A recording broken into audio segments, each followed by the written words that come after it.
Welcome to Conversations. I'm Muqtada Khan, your host, and I'm coming to you from South Korea, Seoul, South Korea. And I'm going to talk to you about the Saudi US Defense Pact. It is a major development indeed, and this is something very important in some ways, you could say, and what it means and what its total implications are, I will discuss. And I'll also try and give you a brief summary of what actually has been discussed because one of the troubles with President Trump is he talks a lot about many things at the same time. So sometimes it is very difficult to focus on exactly what is being discussed between these partners. He talked a lot about Joe Biden, for example, Joe Biden sleeping on the beach and so on and so forth, fist bumping Prince. But anyway, for Saudi Arabia, this was a very important visit, no doubt about it, for Mohammed bin Salman, the crown prince. The crown prince came back to the US after many years. He had suffered a lot of criticism in the West because of his alleged role in the assassination of the journalist, the Saudi journalist Adnan Khashoggi in uh, in Turkey. I had met Khashoggi on a couple of occasions, but I did not know him well. I met him in events and conferences about the Middle East. And so he has come back here after many years, and Donald Trump basically honored him in a big way, gave a big party in his honor, and repeatedly referred to him as this great man. I honor this great man. This is how he talked about him. He talked about him as a future king of Saudi Arabia and as also a very important global leader. So this is something significant that he personally has elevated and legitimized Mohammed bin Salman, who has been getting a lot of criticism in the West. One reporter did ask a very tough question from ABC, and Trump basically lambasted her, giving her a lecture in etiquette about how to behave with a great leader, an honored guest in the White House. So that is important from a personal perspective. It places Saudi Arabia again at the center of U.S. Strategy in the Middle East. So some of the big items are this. Number one, that Donald Trump announced Saudi Arabia as a major non-NATO ally. So he has elevated Saudi Arabia to the status of countries like South Korea, where I am right now, and Japan, Israel. These are all countries which are non NATO allies of the United States. For a long time, Pakistan also enjoyed that status, which it has once again recovered. So now the advantage of being a non NATO ally, a major non-NATO ally, is that you get faster and easier access to American weapons and American defense equipment. So, in that context, Donald Trump has approved the sale of F-35s to Saudi Arabia, and these are going to be the best F-35. There will be no dilution, no attempt to dilute the capabilities of F-35s to ensure that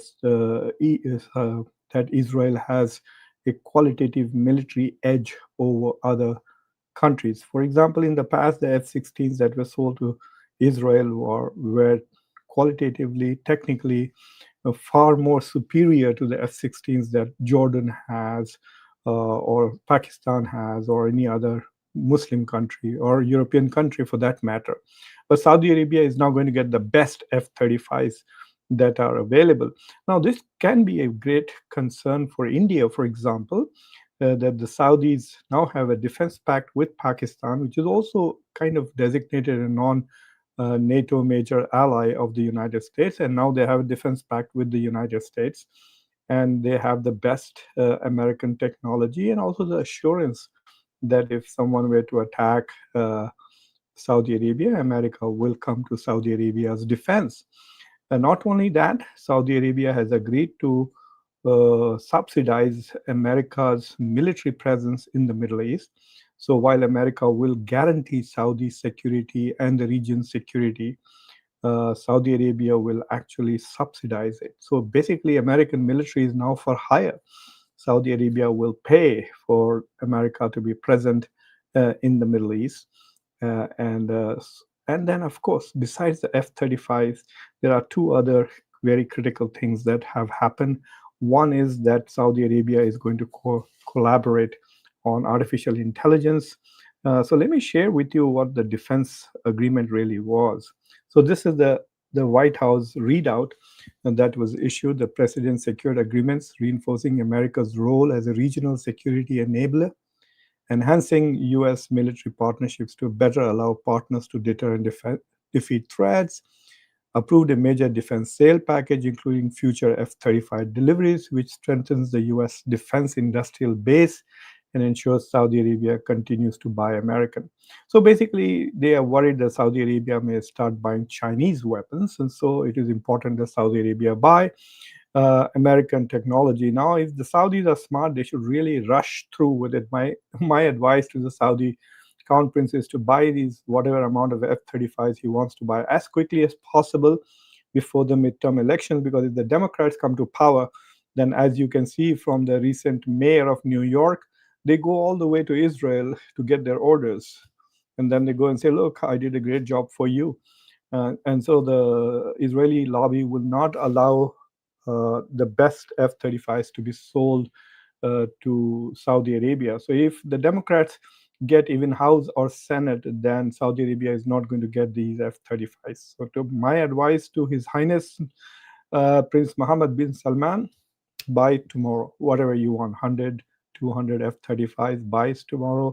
Make sure you read the fine print very, very closely. There'll be very tricky lawyers drafting that. Make sure you read them very closely and make sure you get the best F-35s. If you're going to pay for it, you might as well get it. He has also talked about selling 300 American tanks to Saudi Arabia. I don't know what that is for. This is not the era of tanks. You saw what drones did to tanks, to the Armenian tanks in the Azerbaijan-Armenia war. So I think that's just another way of the Saudis basically giving money to America and buying rubbish. Uh, I think tanks as a weapon system is overrated now. They are very expensive. Each tank costs millions of dollars, which can simply be destroyed by one suicide drone. So anyway, this is the deal they have made. There is a lot of agreement also on establishing a civilian nuclear uh, program for the Saudis. And of course, the Saudis have confirmed that they will be investing $600 billion in the United States. In fact, the Prince Salman said very clearly that immediately, as soon as possible, he wants to buy $50 billion worth of chips for his AI projects. I don't know what AI projects the Saudis are running, but they need that. They are also investing in data centers in the United States. So the Saudis are going to invest most definitely in the short term a couple of $100 billion. Well, not just invest. I think Mohammed bin Salman is thinking in terms of everything that I buy and everything that I invest is part of that 600 billion. So the defense deal, according to some people, is about $140 billion. And so he thinks, okay, here's $140 billion. I'm going to buy F-35s. I'm going to buy tanks. And then here's $50 billion. I'm going to buy lots of AI advanced chips and semiconductors, etc., for the Saudi efforts at whatever they are doing. And then here I'm investing in building data centers in the United States. And some of the investments are not a bad deal because they will make a lot of profit, and Saudi Arabia gets to keep those profits. So anyway, that's as far as the economic and the defense side is concerned. The third side is obviously Israel first policy. This is all being done just to make sure that Israel is accepted in the Middle East and there's normalization of relations with the Arab world. And unlike the president of Kazakhstan, I'm very surprised at what he did. That he basically signed on to the Abrahamic Accords, obviously under pressure from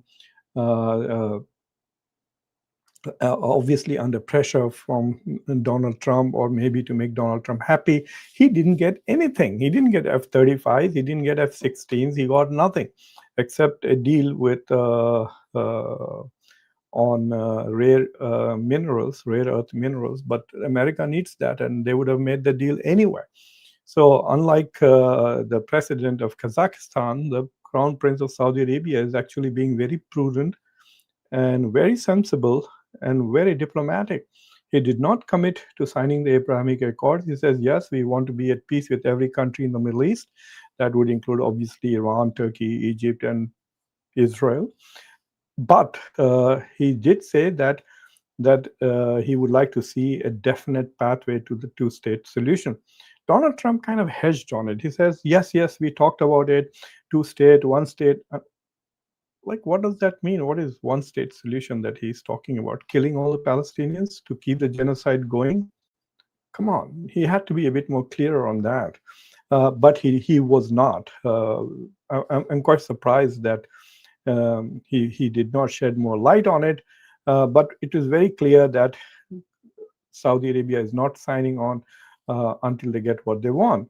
They want a defense treaty tighter than NATO's. This is getting a uh, a major non-NATO ally treaty is not getting the NATO guarantees of Article 5. They basically want in writing that if anybody attacks Saudi Arabia, the US will defend them.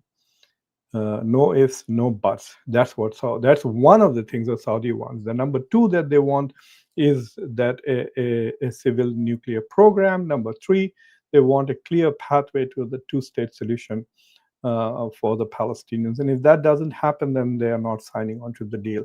So that is as far as these agreements are concerned. And Donald Trump clearly understands that he is going to be under pressure from the Israeli lobby. And so he said it very clearly that no, we are not going to give you inferior jets. We are going to give you just as good fighter F-35s as we give to Israel. So that is another important point that he made.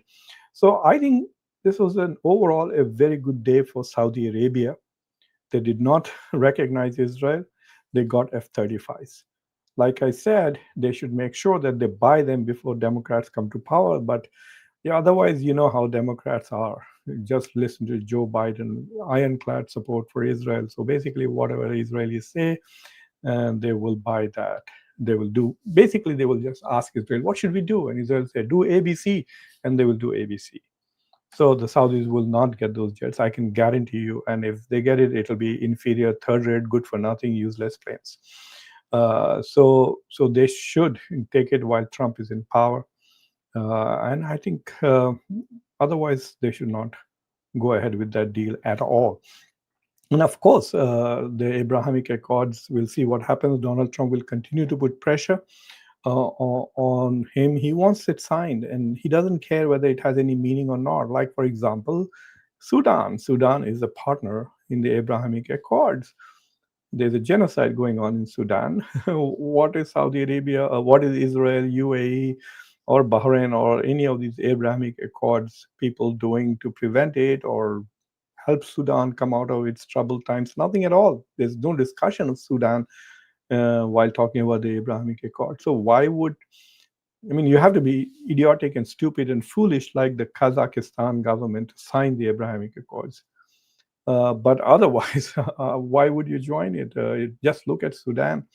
What benefit has Sudan got from joining the Abrahamic Accords? Nothing. Its status as a terrorist state was removed by Donald Trump, and he got a photo op with the Sudanese signing the Abrahamic Accords. Other than that, nothing happened.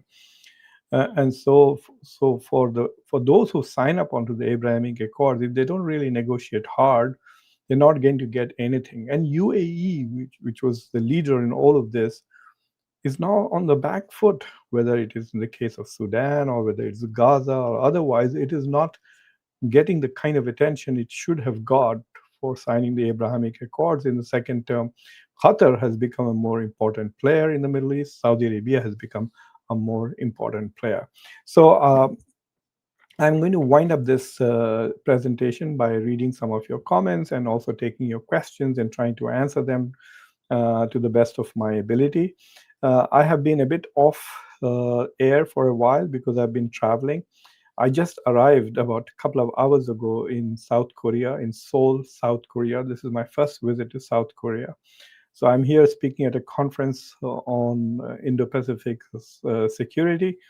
I'll be talking about President Trump, obviously, and the tweaks he has made in the basically Donald Trump and the Indo-Pacific strategy. Is there such a thing out there anymore, or has Donald Trump completely forgotten about Indo-Pacific? That is what I will be talking about tomorrow. I just arrived here from Beijing. I gave a talk yesterday at the Tsinghua University, which is considered the MIT of China. Apparently, Xi Jinping also studied there. I was very impressed with China. I will do a whole show on what I saw in China. So I went to Shenzhen city, which is very close to Hong Kong. So basically, my tour was I came to Hong Kong, give a keynote address at a conference in Hong Kong, stayed in Hong Kong for 3 days. I did a show on Hong Kong. You should see that about Hong Kong's growth story. And then I came to China by by a luxury van. We drove across the border from Hong Kong into Shenzhen. I had a very good meeting with scholars, Chinese scholars there. Then I came to Beijing, had a talk, and then had meetings with scholars here in Beijing. I also saw the Great Wall and other things. And then now I'm here in Seoul. Uh, so uh, so I have been very focused on this and therefore have not touched upon other topics such as the Bihar election and what's going on between Japan and China, which will try and talk about it tomorrow probably. But anyway, so I thought I will share that with you, and then I will now read your comments, and if there are any questions, I'll be happy to answer them. Uh, so Manvendra says he talks about a particular report.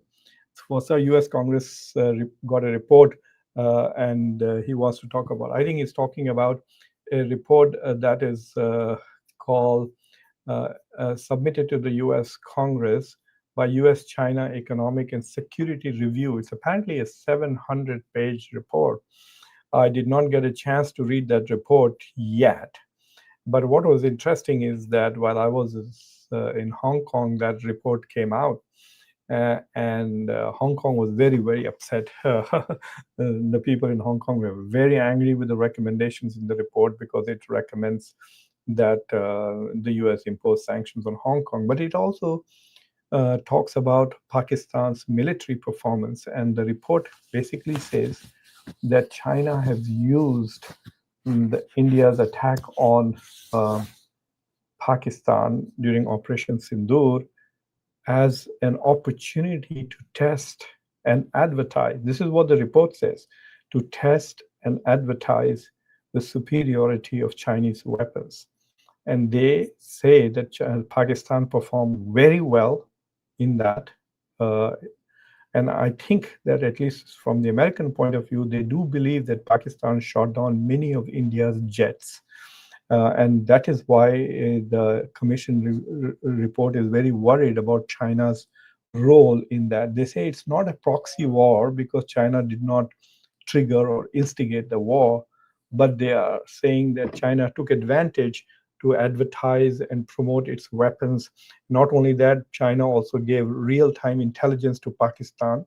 Pakistan is denying that. India is saying that China did give intelligence to Pakistan. Pakistan says no, but China is neither confirming nor denying it, which means China did give intelligence. So basically, what the report basically says is that Pakistan did very well in the war, much better than anybody had expected. And that was primarily because of one, Chinese weapons, number two, Chinese intelligence, but more importantly, China's willingness to support Pakistan against India. With all the talk about India, growth story, India this, India that, India rising, world power, multipolar system, etc., China was not hesitant. This issue came up when I was talking to scholars in China too, and it was very interesting. I asked them that why was China so strongly supportive of Pakistan, and they said that we have very long relations with Pakistan. We have a history of good relations with Pakistan, and we trust each other. There is no way we could not have supported Pakistan in that. So that was an interesting thing. The scholar just basically told me on my face that it is that they have very strong trusted relationship. I even asked whether the Chinese were worried that Pakistan was becoming very close to the United States, and their answer was something I was quite surprised. They said, "No, we like that. We like that because Pakistan then becomes a bridge between the US and China, number one. Number two, they also said that we trust Pakistan, and uh, and it is not a zero-sum game. So if Pakistan gets support from the US, we are happy with that." So that was an interesting thing, the security that they feel with Pakistan. I didn't have that sense before that I now have. So it was an interesting report. I do plan to go through that report, most definitely, Manvendra. And so please come subscribe to the channel and to come and watch, and we'll see what happens when I'm able to get back to the US. I'm also busy here, not just in my conference, but I'm also trying to see what important places I can visit and squeeze time and also interact with local scholars. That is the most important part for me, is to listen to the local scholars, to learn from them about the region, to learn about their view of the world, to learn about how their countries think about India, about the US, about China, about Indo-Pacific, about the global economy. So for me, this is a listening and a learning tour.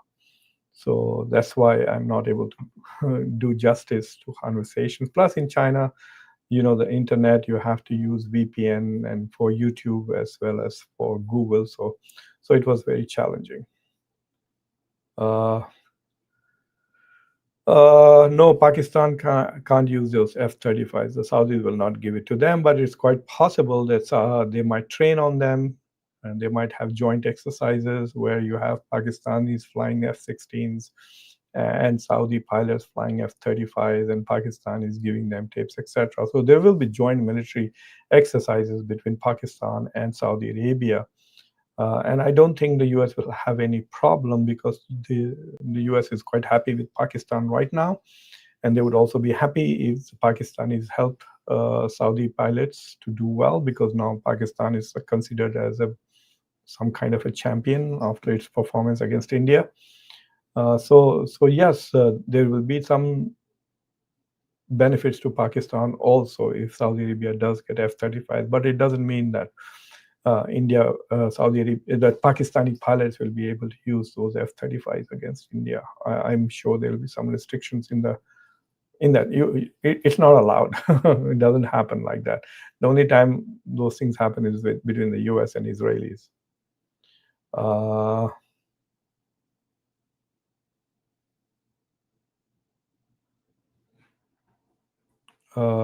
And then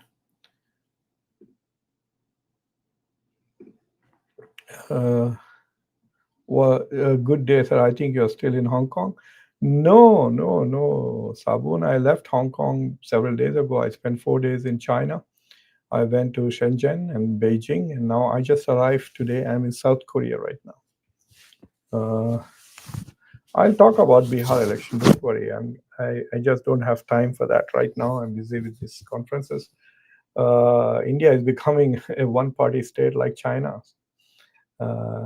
rigging elections, and I will talk about it. Don't worry.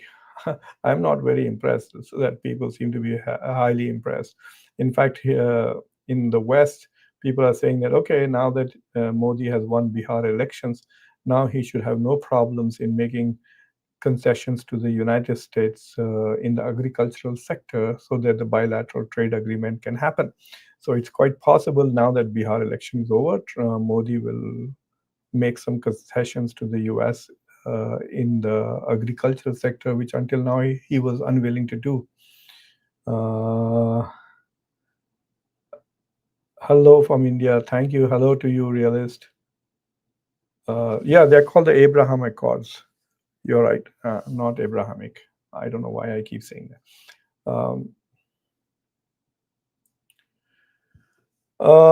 Bangladesh, I did a show with Satya Hindi about Sheikh Hasina's death penalty judgment. I don't know how India is going to handle it, because the Bangladeshis are going to make a request for extradition, and they say, please hand us over Sheikh Hasina. India has a treaty with Bangladesh to hand over people and criminals who are wanted in each other's countries, but India is going to somehow not fulfill its treaty obligations. They are obviously not going to hand over Sheikh Hasina.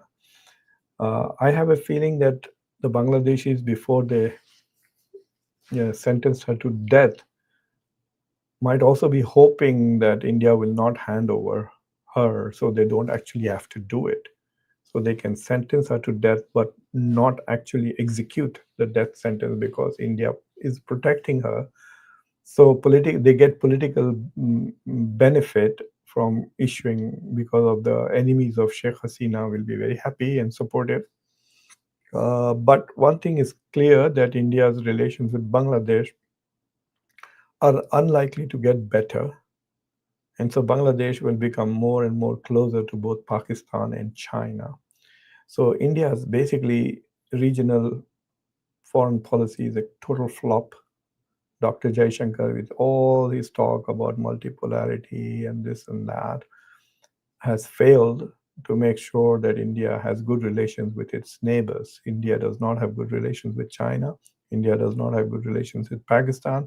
India doesn't have good relations with Bangladesh nor with Nepal. The only countries with whom India has somewhat good relations are Bhutan, Maldives, and Sri Lanka.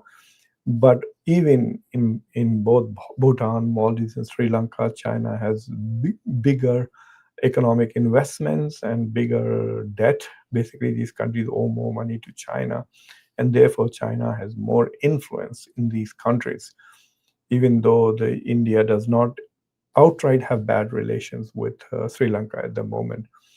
Uh, but Maldives, we shall see, Maldives owes a lot of money to India, so that's why it is trying to reach both.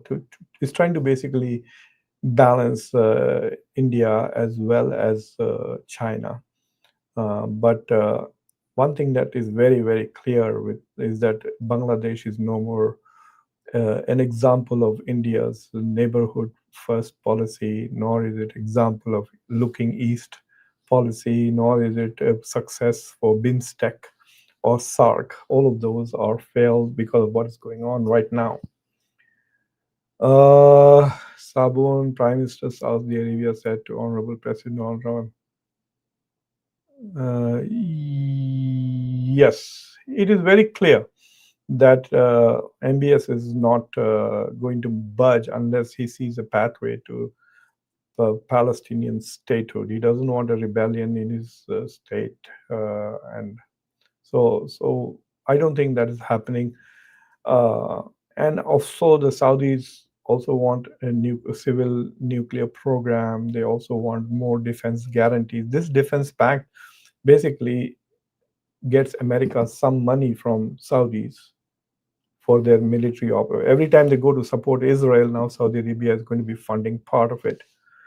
And number one. And number two, what is also going to happen is that the Saudis are going to get F-35s. And like I said, they better move before the Democrats win the election in 2026, which they are most likely to. Uh, I don't know, Michael. Russians are using bicycle and motorcycle uh, people for the tiny advances that they have been making. It has come more from soldiers on bicycles and motorcycles, primarily motorcycles. They're like suicide soldiers. But tanks have not had great movement. They are sitting ducks for drones. So I'm skeptical. Let us see. I have not looked at some battle reports lately. What's going on in Ukraine? I've got sick of that war. But we will see. I mean, the countries still, there are many countries. India has about 2,000 plus tanks, and many countries still are making and amassing tanks. So we will see what happens. But yeah, they are buying 300 advanced tanks from the US. Maybe in countries which I don't know. Maybe those may have some value against Yemen. I don't know.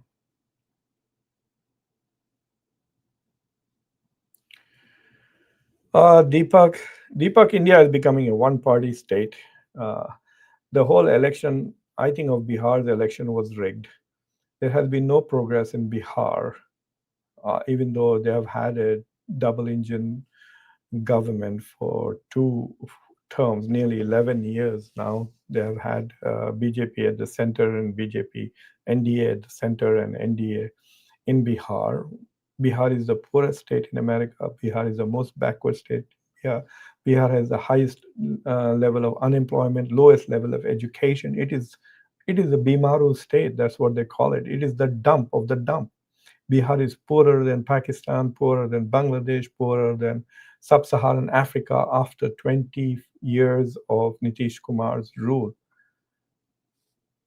Why did they vote for it? Like, if you don't see any progress, any development, and your entire youth are traveling all over India to get a job, you have look, Biharis. Somebody, when I was in Hyderabad in April, people were saying, "Oh, we now have Bihari ghettos in Hyderabad where Bihari labor, the lowest level of labor work is being done by the Biharis, at least in Hyderabad, and then a slightly higher level of work, which is in hotel industry, hotel receptions, but basically hospitality is being handled by migrant workers from the northeast, that is Assam, Manipur, etc. But the worst jobs in hot sun, in labor, is by Biharis. And it's all over the country. You have 1 crore Biharis out of 13 crores. I think 1 crore Biharis, especially young men, are working overseas. And then they go and vote for Nitish Kumar for what? For 10,000 rupees? I don't understand that at all. They deserve each other. They will remain poor. There are no plans offered. They said, we'll give you 10,000 rupees now, give us vote, and that's it. It's a terrible scenario. I don't understand.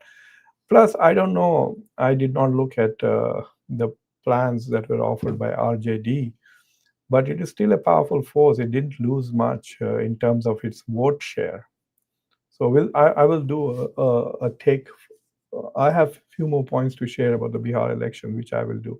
I need to do a bit more of research. Uh, Another interesting comment I just saw. Uh, yeah,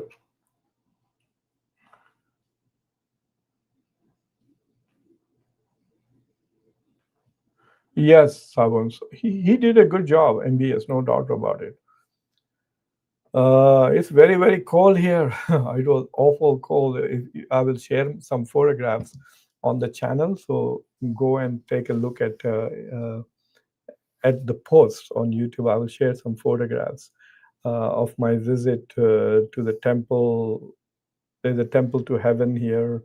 I went to the Great Wall of China. I went to some wonderful places in Hong Kong that you can see in the video on Hong Kong that I made. So my photographs and videos about Hong Kong.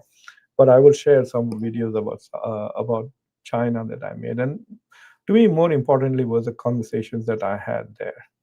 Those are very important.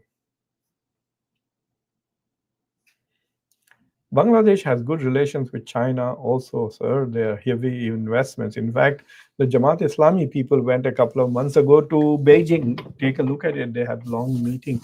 This is to the politically correct, number 9. Uh, Sir, why was Congress unable to prevent terrorist attacks? Why? What a strange question. Why don't you ask Modi why he's not able to prevent?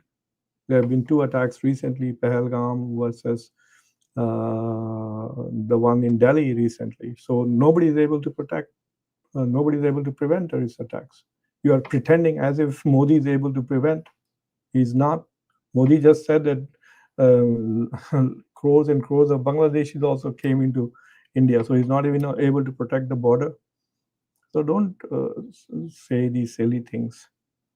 Congress has not been in power for 11 years. Pahalgam, not only Pahalgam, but Even before that, there were attacks, very prominent attacks. Pulwama happened while Modi was prime minister. Good fellows, I'm enjoying my travel. This is my first time to this part. I have traveled to other parts. I've been to Malaysia, Indonesia, Philippines many times, including Singapore. Uh, but I had never been to South Korea, where I am here today for the first time. I had never been to China and Hong Kong. So for me, it's my horizons are, alhamdulillah, expanding. And I also get to speak. It's not just that I'm sightseeing or anything. I get to meet with scholars. I go to universities. I give lectures. I get feedback. So it was nice. I met some graduate students. So it's nice. I am a Vishwa Guru, traveling all over the world giving lectures. Umar Moghal, what's the opinion of Chinese scholars about Modi and India? Ha, I will do a show about that. But it's very interesting. Um, I did ask a question where I said, "Did you see the map on India's new parliament?" And the response was instantaneous. "Oh, you mean Akhand Bharat? Akhand Bharat?" I said, "Yeah, Akhand Bharat." So yes, they are aware. They are aware of India's expansionist uh, inclinations. They understand what Akhand Bharat is, and they understand that Akhand Bharat map includes Tibet, which is part of China. So it was lots of interesting discussions, and clearly they are not very impressed with India and Modi at the home moment. But they said India is an important country, and India is growing fast, and so they want to have good relations with all their neighbors in South Asia. India is a big neighbor with thousands and thousands of kilometers of shared border. So they want to have, I mean, that's a diplomatic talk.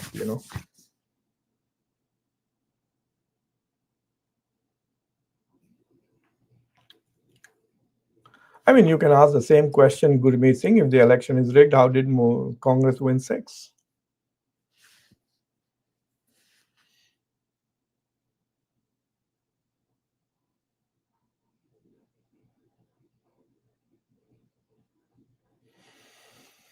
Who are the Biharis who are working in high positions in US, Canada, and Europe? Bihar's per capita income is $800 a year, Gurmeet.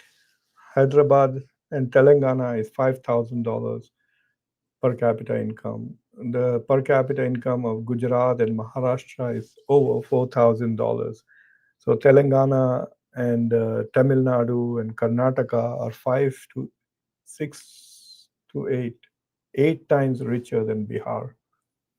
So one or two people go and work. Yeah, Prashant Kishore is a Bihari. He went and worked for the UN. So what? 1 out of 13 crores.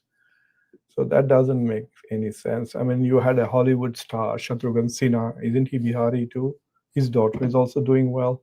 So yeah, there'll be out of 13 crores, there might be like 10,000 people who will do well.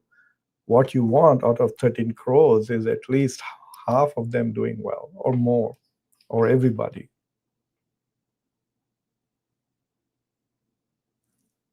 Politically correct. This is exactly the point I'm trying to make.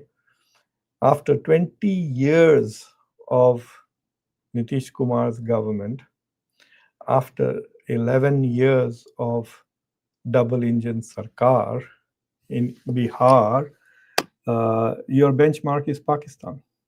So you are saying that any place that is ruled by Modi and by NDA for 20 years by Nitish and 11 years by NDA, their benchmark is not India. Their benchmark is not comparing with Kerala, not comparing with Telangana, not comparing with Tamil Nadu, not comparing with Maharashtra or even Gujarat. They are comparing with Pakistan. You know, so that isn't that sad, or are you happy with that? Um, and I told you how poor Pakistan's per capita income is 1,000 less than India's. You know, and so it is very sad that people are happy that it is better than Pakistan. I mean, I think in India, if everybody starves to death, as long as Pakistanis are starving more, they will be happy, I think. That's pretty sad. Uh,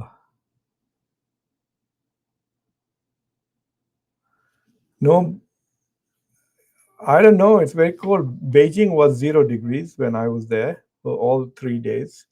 I arrived here. This is colder than Beijing. I think it was -1 just now. I went out for dinner. It was -1 degree centigrade here in Seoul. All right. Yes, I heard that, Sabun. Trump said again that I brought about peace between India and Pakistan. This is probably, he's reached 60 times he has said it. And anyway, everybody, thank you for watching Conversations. I'm back. Happy to connect with all of you. Thank you for watching. If you are not subscribers, please subscribe to Conversations. If you want to support, be like Sabun, become a member of Conversations. And when I get back, I will be doing the Zoom conference as soon as I get back to the US, inshallah, and give you some more insider information about my meetings, especially in Beijing and South Korea. The South Korea meeting is very important because it's not just South Koreans who are here. The scholars from all over the region, they're Japanese and others are also here. So I get to hear about them. So anyway, thank you for watching, everybody. Take care. Bye. Welcome, Rehan, and take care, Rehan from Delhi.